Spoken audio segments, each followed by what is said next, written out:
పిఠాపురం నియోజకవర్గంలో అలాగే ఈ మున్సిపల్ శాఖ మంత్రి నారాయణ గారు అయితే ఈరోజు పర్యటిస్తున్నారు. అలాగే సుపరిపాలక తొలి అడుగుల కార్యక్రమంగా మొత్తం పిఠాపురం నియోజకవర్గం పలు సమస్యలపైన అలాగే ఇంటింటికి వెళ్ళి ఈ యొక్క ఏదైతే సుపరిపాలనపై కూడా అభిప్రాయం తెలుసుకున్నటువంటి పరిస్థితి ఉంది. ప్రస్తుతం ఇన్ఛార్జ్ మంత్రి నారాయణ గారు మాట్లాడే ప్రయత్నం చేద్దాం. సార్ చెప్పండి, ఈ యొక్క సుపరిపాలనలో తొలి అడుగు ముందుకు వెళ్తున్నారు, ప్రజల నుండి స్పందన ఏ విధంగా ఉంది?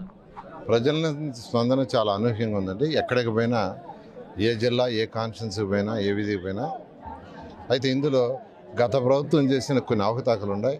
వాళ్ళకి ఇళ్ల పట్టాలని కాగితాలు ఇచ్చారు, వాళ్ళకి స్థలం ఎక్కడో చూపించాలా. వాళ్ళ స్థలం ఎక్కడంటే మాకు ఎక్కడో తెలియదు సార్, కాగితం మాత్రం ఇచ్చారు. ఇవన్నీ ఓట్ల కోసం చేసిన నాటకాలు వాళ్ళే అంటున్నారు. అయితే మాకు ఎక్కడో ఒక దగ్గర ఏమంటున్నారు. ఖచ్చితంగా ముఖ్యమంత్రి గారు యాక్చువల్గా చాలా క్లియర్గా ఉంటారు. ప్రతి ఒక్కరికి 4 సంవత్సరాలు సొంత ఇళ్ళు ఉండాలని, ఆ సొంత ఇళ్ళ యొక్క కాలం నెరవేరేతరికి చేస్తాం. 2014-19లో అయితే ప్రతిష్టాత్మకంగా ప్రాజెక్టు తీసుకొచ్చాం, టిట్కో హౌసెస్ అని. భారతదేశంలో ఏ రాష్ట్రంలో ఎక్కడా లేవు.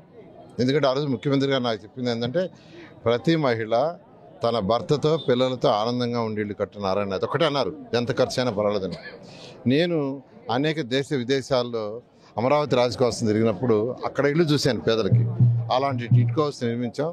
అయితే గత ప్రభుత్వం వచ్చి ఆ 7 లక్షల హౌస్ని 5 లక్షల టెండర్లు ఇస్తే 2,61,000 చేసి వాటిని కట్ చేసింది. మళ్ళీ అక్కడ కూడా ఇల్లు కట్టకుండా వాళ్ళ పేరుతో లోన్ రైజ్ చేసింది. ఇట్లా అన్ని రకాల అవకతవకలు చేసింది. వాటన్నిటి ఇప్పుడు యాక్చువల్గా 1 by 1 ముడి పూర్తి చేస్తున్నాం. ఏదేమైనప్పటికీ ఆ యొక్క 2,61,000 హౌసెస్ని త్వరలో పూర్తి చేయడం జరుగుతుంది. పిఠాపురం మున్సిపాలిటీలో ఎటువంటి సమస్యలు మీ దృష్టికి రావడం జరిగింది? ఇంతవరకు యాక్చువల్గా ఈ రోడ్లను అడిగితే ఒక చిన్న రోడ్డు మాత్రం అడిగారండి, ఇంకెవరు అడగలేదు.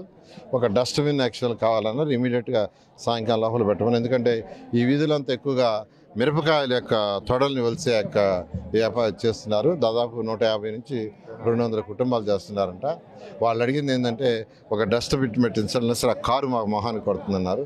అంతకుమించి ఇంకేమి చెప్పలేదు. చాలా happy, they are very happy. Amaravati రాజధాని విషయంలో ఎప్పుడు పూర్తయ్యే అవకాశం ఉంది? కొత్తగా భూమి సేకరణ చేస్తున్నారు, ఎప్పటి నుంచి ఇది కార్యక్రమం ఎప్పటి నుంచి జరిగే అవకాశం? అమరావతి రాజధాని 3 సంవత్సరాల్లో పూర్తి అయిపోతుంది. ఎందుకంటే వర్క్స్ అన్ని టేకప్ చేసి అందులో ఎటువంటి ఆలోచన లేదు, అన్ని ముందుకు సాగుతారు. కొత్తగా భూములు తీసుకుంటున్నారు, రైతులు కొంచెం అసము ఇచ్చేందుకు వ్యక్తమైన పరిస్థితి లేదు, ముందుకు రావడం లేదు అంటున్నారు. దాన్ని ఎలా చూడాలి?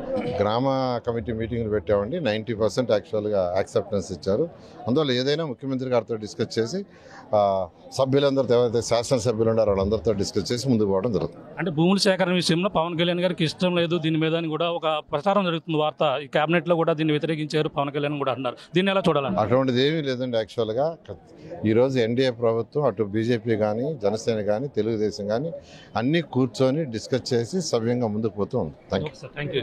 ఇది పరిస్థితి. ప్రధానంగా అయితే ఈరోజు మున్సిపల్ శాఖ మంత్రి ఎవరైతే ఉన్నారో ఈరోజు పిఠాపురం నియోజకవర్గం పర్యటిస్తున్నారు. అలాగే ప్రధానంగా ఏదైతే ఈ యొక్క సుపరిపాలన తొలి అడుగులో భాగంగా ఈరోజు అయితే పాల్గొని పలు సమస్యలపై కూడా తెలుసుకున్నటువంటి పరిస్థితి ప్రధానంగా ఉంది. అదే ప్రధానంగా ఏదైతే ఇక్కడ పలు సమస్యలపై కూడా రావడం జరిగింది. ఏదైనా కూటమి ప్రభుత్వంలో అన్నీ కూడా ప్రజల ఈ యొక్క సమస్యలపై తీర్చుకుంటూ ముందుకు వెళ్తున్నా గత ప్రభుత్వంలో చేసినటువంటి తప్పిదాలన్నీ కూడా ఇప్పుడు నెరవేర్చుకుంటూ కూడా అభివృద్ధి దిశగా కూడా కూటమి ప్రభుత్వం అయితే వెళుతుంది. ప్రధానంగా ఈ యొక్క అమరావతి రైతుల విషయంలో ఏదైతే అపోహలు వస్తున్నాయో అటువంటి ఏమీ కాదు. రైతులు కూడా ఈ యొక్క భూములు ఇచ్చేందుకు కూడా ముందుకు వస్తున్నారని కూడా ఆయన చెప్పుకొస్తున్నారు. ఏదైతే పవన్ కళ్యాణ్ దీన్ని వ్యతిరేకించారని ప్రచారం ఏదైతే ఉందో, అమరావతి అదనంగా భూముల సేకరణ విషయంలో ఆయన వ్యతిరేకించారని కూడా దానిపై కూడా ఆయన మాట్లాడుతూ దీనిపై తప్పుడు ప్రచారం జరుగుతుంది, దీనిపై ఎటువంటి అసంతృప్తి లేదు. ప్రధానంగా ఈ యొక్క ఏదైతే రాజధాని విషయంలో భూములు ఇచ్చేందుకు రైతులు ఉన్నారు, అలాగే దీనిపై కూడా త్వరలోనే నిర్ణయం తీసుకుని ముందుకు వెళ్తాం. ఏదైతే మున్సిపల్ సంబంధించిన టిట్కో గృహాలు ఏమన్నా టిట్కో గృహాలు కూడా లబ్ధిదారులకు అందించే దిశగా కూడా ముందుకు వెళ్తామంటూ మున్సిపల్ శాఖ మంత్రి ఎవరైతే ఉన్నారో నారాయణ గారు చెప్తున్నటువంటి పరిస్థితి ప్రధానంగా ఉందని చెప్పాలి. ఇక్కడ ఉన్న తాజా పరిస్థితి. కెమెరా అనిల్తో ప్రకాష్, RTV పిఠాపురం నుంచి.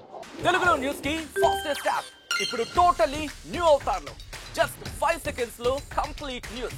సోషల్ మీడియాలో ట్రెండ్స్ కి వన్ స్టాప్ సొల్యూషన్.